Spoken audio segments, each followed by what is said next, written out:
সেই রকম কি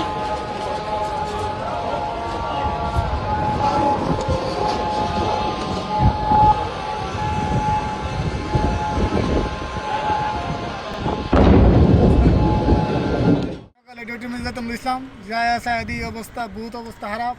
তখন পরে একটা মারতেছে, মারার পরে আমি আর বাইরে থাকতে পারলাম না। তখন আমি আয় পড়লাম, আমার রুম আয় পড়লাম। চতুর্দিকে চতুর্দিকে অন্ধকার দেখা যায়। আমি আজকে উমরার থেকে আসলাম। উমরার থেকে আসার 1 ঘন্টা পরে আমি একটু রেস্ট করবো চিন্তা ভাবনা করছিলাম। ঠিক ওই একই সময়, ঠিক ওই সময় দেখলাম হঠাৎ করে মোবাইলে সাইলেন্ট বাজতেছে মোবাইলে। আগে গভর্নমেন্ট কিন্তু ঘোষণা দিছিল যে যে কোনো বড় ধরনের কোনো সমস্যা হলে মোবাইলে সাইলেন্ট আসবে। ঠিক আমাদের মোবাইলে সাইলেন্ট আসলো। সাইলেন্টটা শোনার সাথে সাথে দেখলাম যে এখানে বিকট শব্দর সাথে সাথে আমাদের যে রুমে থাকি ওই রুমের যে গ্লাসগুলো আছে গ্লাসগুলো ভাঙ্গি চুরমুর হয়ে গেল। সিলিংটা ভাঙ্গি পড়লো, সিলিং থেকে অনেক ধুলাবালি অনেক ময়লা টলা পড়লো। তারপরে আমরা কি করলাম, বাইরে চলে গিয়ে দেখি যে আমাদের বাসার পিছে হয়েছে নেভি বেস। ওখানে বিকট শব্দ হয়ে ধুমা উঠতেছে, আগুন লাগিয়ে গেছে।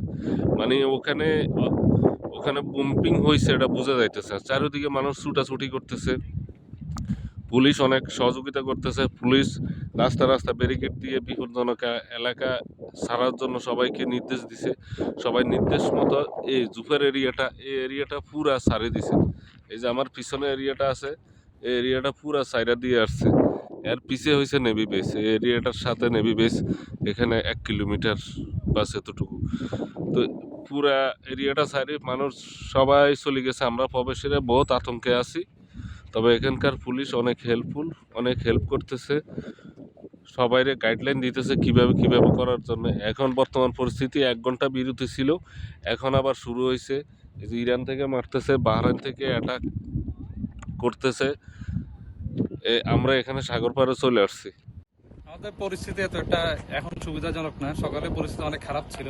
আমাদের যে জায়গায় কাজ করি ওই জায়গার বোমার আঘাতে গ্লাস ভাঙিয়ে গেছে। ভাঙিয়ে যাওয়ার পরে আমরা বিল্ডিং থেকে বেরিয়ে গেছি। একটু পর যে বারানের যে অ্যালার্ট মেসেজ একটু পর আসতেছে, একটু পর বোমা হামলা হচ্ছে এখানে। এখন আমরা অনেক আতঙ্কে আছি।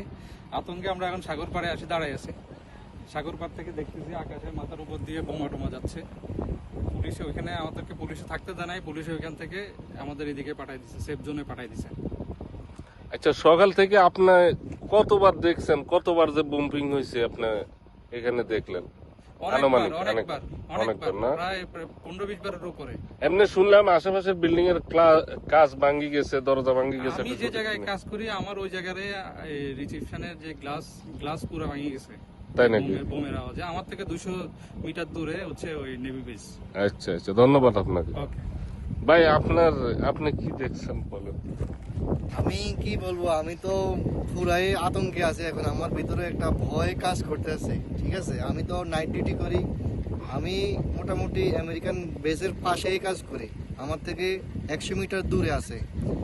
আমি 11টা বাজে শুয়েছিলাম। শোয়ার পরে মোবাইলে সাইলেন্স অ্যালার্ম বাজার পরে আমি তো বলতে পারি না মোবাইলে আমার সাইলেন্স ছিল।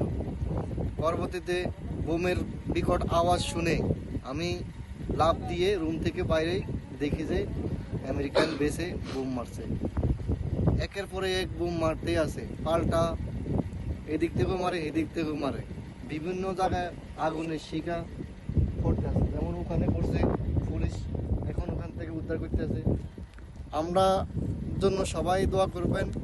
এখানে আসলেন কেন? এখানে সাগর পাড়ে কেন আসলেন? এখানে আসছি আমাদের যে একদম নেভি বেসের কাছে যতগুলো অ্যাপার্টমেন্ট আছে, জনসংখ্যা আছে, সবাইদেরকে পুলিশ সেফ জোনে যাওয়ার জন্য বলছে। পুলিশ নিজেও সহযোগিতা করতে আছে, বিভিন্ন জায়গা থেকে মানুষকে উদ্ধার করে বিভিন্ন জায়গায় নিয়ে রাখতেছে।